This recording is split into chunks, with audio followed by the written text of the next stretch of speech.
Somebody who said she never really liked to get up and speak, and she's doing a marvelous job being an advocate, a surrogate for her brother-in-law.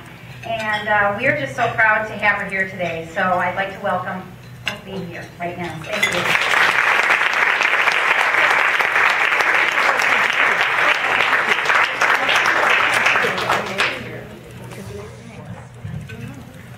Hello.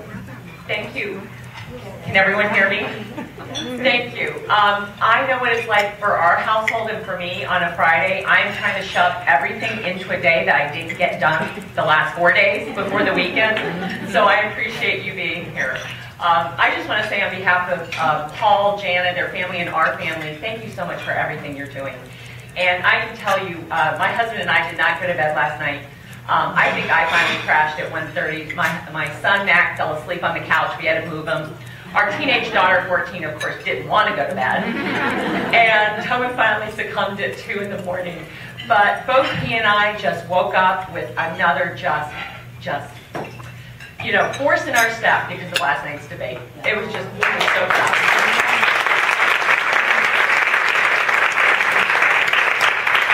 I think no one can argue that last week's debate performance by Mitt Romney was nothing but astounding and just inspiring. And I think we were waiting for maybe the energy to let down.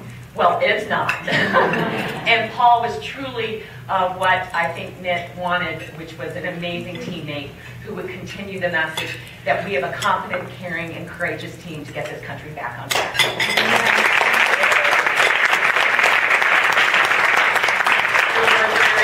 Rockstar. I'm recording all of this. When I go home every night, I make my family listen to all the things. I was out in Colorado just yesterday, and I walked into the Victory office in Jefferson County, and they had the most adorable sign, Colorado welcomes Oakleigh Ryan. So I immediately sent it to my family, saying, I'm expecting a sign when I get home. Instead, what do I get when I get home? A full dishwasher. That's okay. I felt needed. I'm not going to speak too long because we have an amazing, truly accomplished guest with us today. But just a few thoughts from maybe a mother's perspective on the debate last night. First and foremost, I thought what we were so proud of was Paul. He's the Paul we know and love. He was a man of character. He was poised. He was dignified. He was articulate. He showed command of the facts way beyond his years. And he really, to me, I said this last night, appeared presidential. And we could not have been more proud of that.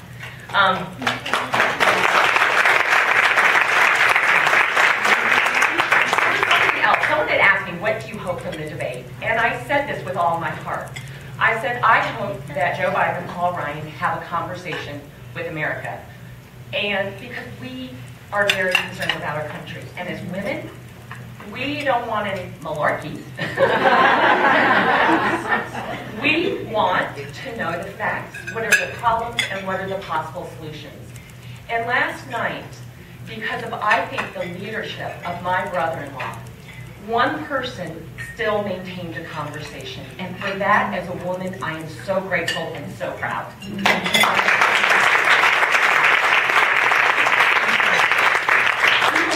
So thoughtful. I got emails from around the country of friends, and they just said such wonderful things. If you didn't know, our family, for the first time ever, maybe hopefully the last time, got to be on national TV, and we were interviewed by Greta on Fox. And while I was proud of Paul last night, I can't tell you how proud I was of my two children, 14 and 12. Marie and Mac, I think, just did a great job.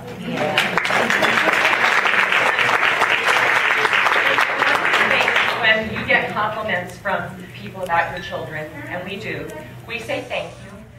That's our goal. Their behavior is important, and we work hard at that at our home. And we do it by modeling the behavior we expect.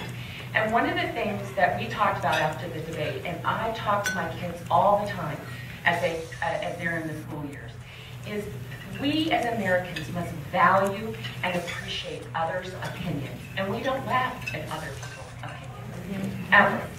And I am so proud of Paul being the role model to his niece and nephew last night. And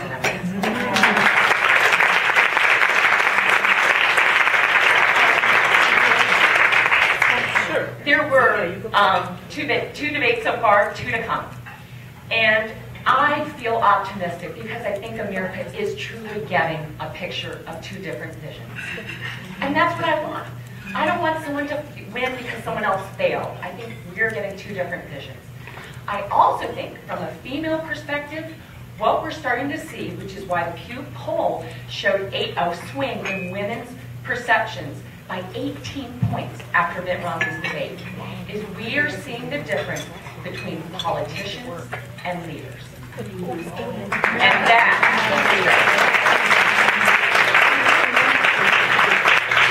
Speaking of leadership, we have an amazing leader with us today that we should be very proud of. I have the honor of introducing Mary Taylor. She is the current Lieutenant Governor of Ohio, serves with John Kasich, which is really, as Wisconsin, has been at the forefront of trying to reform state government to get our states back on track. What is amazing about Mary is what is amazing about so many women in this country. Is we are not single issue or single experience people. We have a wealth of experience. She has not only her undergrad, but a master's. She has 2 sons, 18 and 21, raising 2 sons, getting her master's, served on the city council, so got involved at the local level first, joined the assembly in Ohio, ran for state office, and successfully joined John as Lieutenant Governor and Lieutenant Governor in Ohio. That is what's so great about America, and that is what is so great about women. We can do it, we can be successful, and we can do many things, and I'm just thrilled to introduce the Lieutenant Governor of Ohio, Mary Taylor.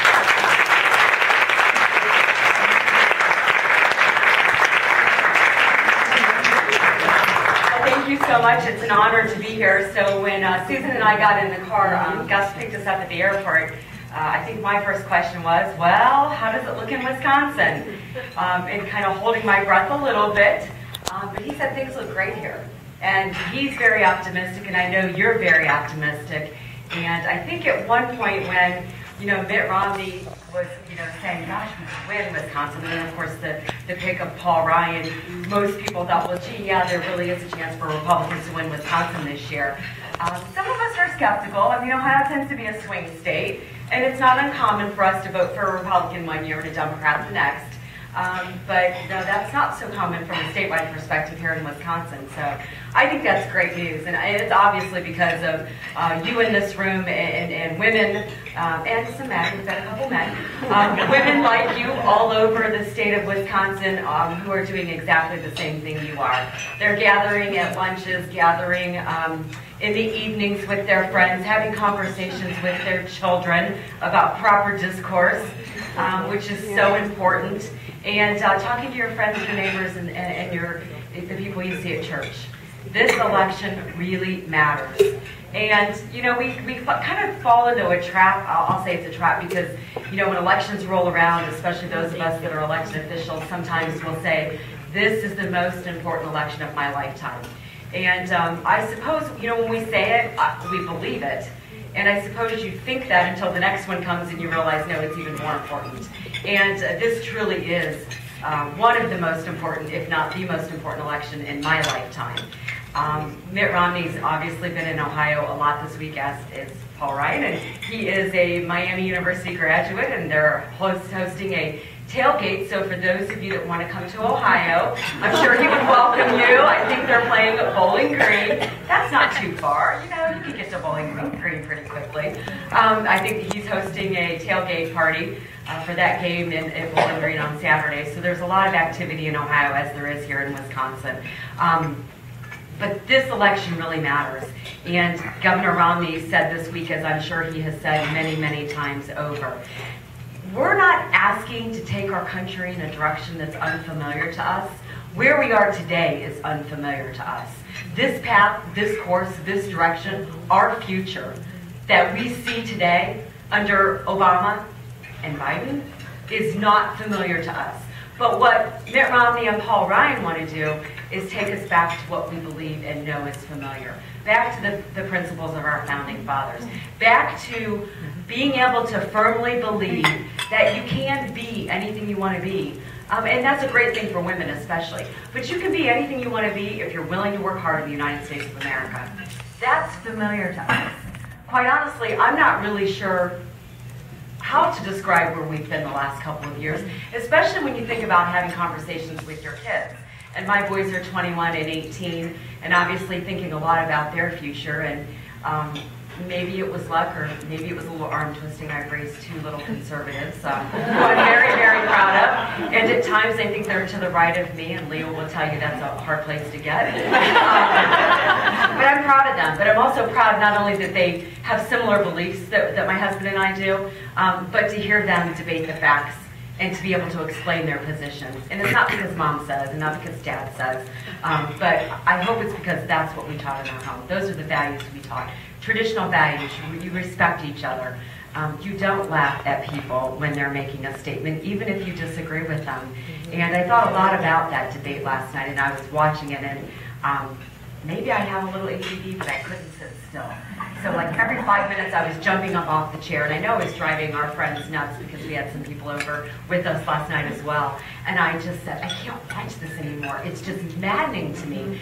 And you know, there were several of us going, Paul, just hit back, just say something. But you know, and I think maybe, you know, as fighters, you know, we all kind of felt that way a little bit. But at the end of the day, he did take the high road, and he did respond in exactly the same way we can all be proud of, not just his family, but we can all be proud of. And what a great, you're right, what a great example, Oakleigh, for your kids, to see how you show proper respect and how you act when somebody that you completely disagree with is getting in your face, and Joe Biden did nothing less but get in Paul's face last night. And I think at the end of the day, and I was reading some of the Twitter feeds that were coming across on the Washington Post, but then I also read the Progressive blog as well, because I wanted to, you know, see what people were saying. One of the first comments I read was, you know, Joe's body language and the smiling and the smirking and the interrupting, it's not really going to play well with Midwestern women. And I thought, you know what, you are out.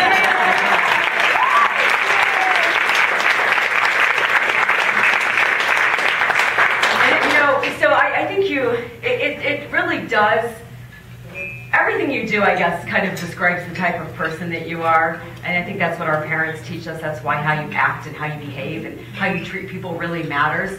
I think we saw that last night. I think we saw that how you acted, how you behaved, and how you treated others. There was a stark difference. And I'm proud to be a Republican, and I'm proud to be supporting Mitt Romney and Paul Ryan. Because they support the same values that I support. They believe in the same type of America I believe in. They understand that we face very serious problems in this country, that just sticking your head in the sand and denying they exist doesn't make them go away. They understand our obligation to future generations of Americans to be able to have the same opportunities that we've had.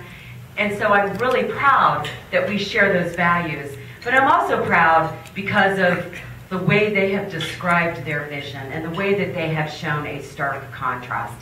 And that is truly, Oakleigh, you are so right. That is truly what we did get a chance to see last night. We saw it first with Mitt Romney and his vision, our vision for America, and what we believe and where we believe this country should go, versus where the president has taken us and the failed policies that essentially have given them nothing to run for re-election on. That's not what America is, and that's not what Americans want. And you know, women to me always matter. Our votes always matter. Our input always matters. How we deal with people and interact and talk to our friends and neighbors and help candidates always matters. But boy, does it really matter this year. You know, Leah says war on women, and I don't know if I really understand what that means. I mean, I think they're trying to tell us what it means. I don't think they know what it means. It's just it's a nice little phrase that you can use to stir people or make people afraid or scare people. But it matters a lot this year. You know, we're moms, we're professionals. We're wives, maybe some of us are grandmas. We care about the future for our kids. Yeah, we care about putting food on the table and making sure there's gas in the car to run to all of the important sporting and other education events for your kids. And so we do feel personally when any of those things cost us more money. You know, the economy is a wreck right now. We have, you know, such high unemployment, 43 months of unemployment over 8%. They say it's getting better. Well, we'll wait till the final statistics come out on that because I'm not really sure they've told the whole story at this point. If things are getting better, then, you know, why do we have 23 million Americans out of work?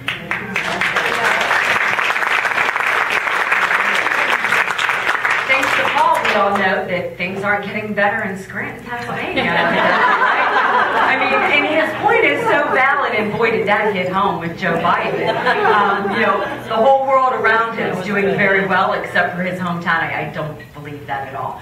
Now, some states are doing better. Wisconsin's doing well, better. Ohio's doing better. I shouldn't say well, because better, because, you know, we have much more to do, more progress. But that's because you have a great governor in Scott Walker.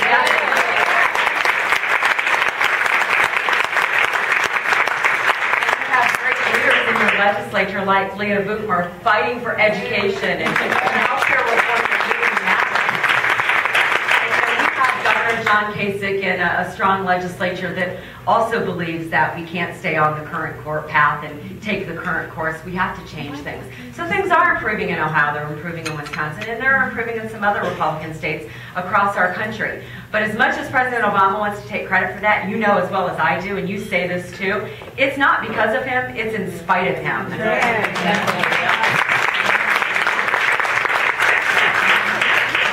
So from our perspective as elected officials or elected leaders, you know, we'd like to have some help from Washington. We'd like to have somebody who stands with us, you know, not somebody who stands in front of us and throws up a roadblock every time we try to do something different, every time we try to reform the way government operates, every time we want to look at a program and say we can do this better with less money and be more efficient.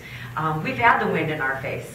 Washington has not been our friend. They have not been our ally. They have not been helpful to us as we've tried to get the things done in Ohio that are necessary, as you've tried to get the things done in Wisconsin that are necessary. So can you imagine where we could be if we actually had the opportunity to work with Mitt Romney and Paul Ryan and work together as a team to improve all of our states and all of our country? We really could give our kids the legacy they deserve.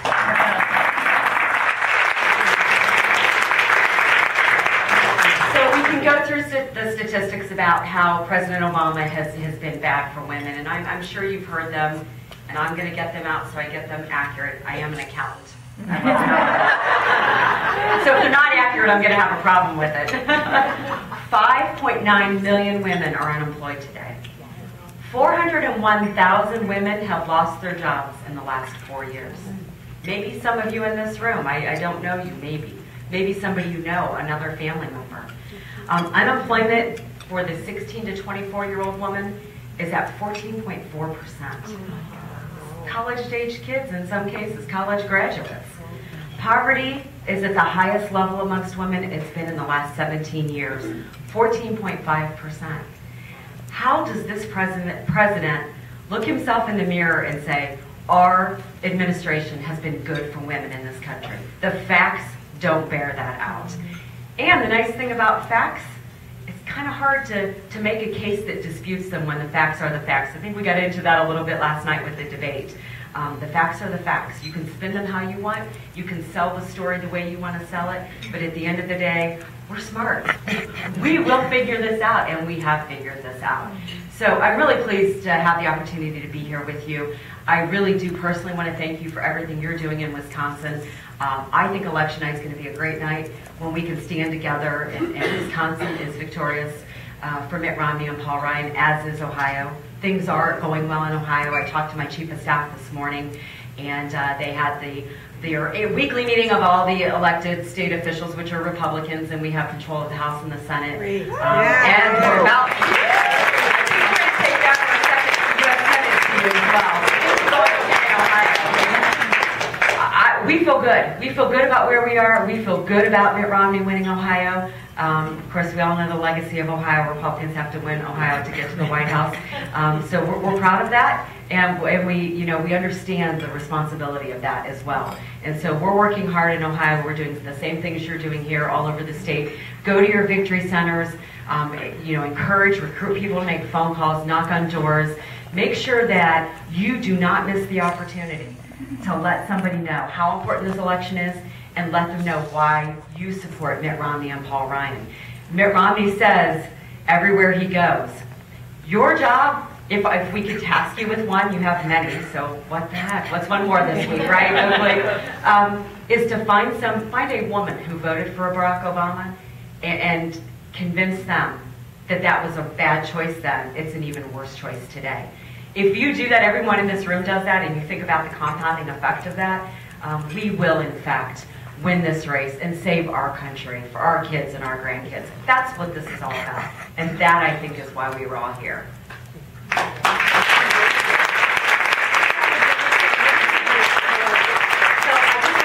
Quickly, because it's funny, Leah and I haven't seen each other since probably 2003 when I was here in Madison, Wisconsin, and I learned that how you know somebody's from Milwaukee is that you call it Milwaukee, not Milwaukee, like we do in Ohio. And we had a friend from Minnesota, and she said, if I say to you, duck, duck, what do you say next? And I say goose. Well, I don't know what you guys say here, duck, duck, goose? Yeah. Well, I don't know if you know this or not. In Minnesota, they say duck, duck, brown duck.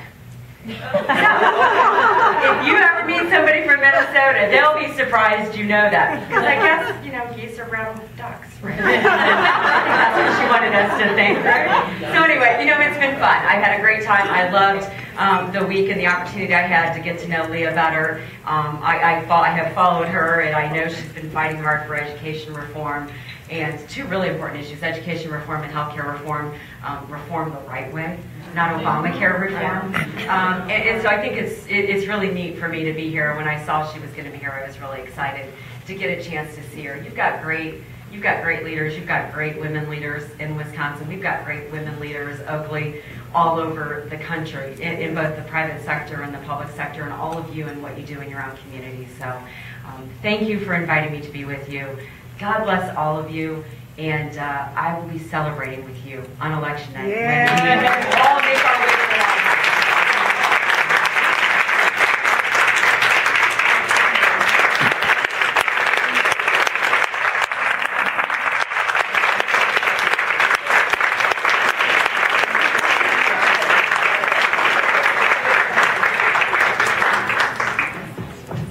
Hello, everyone.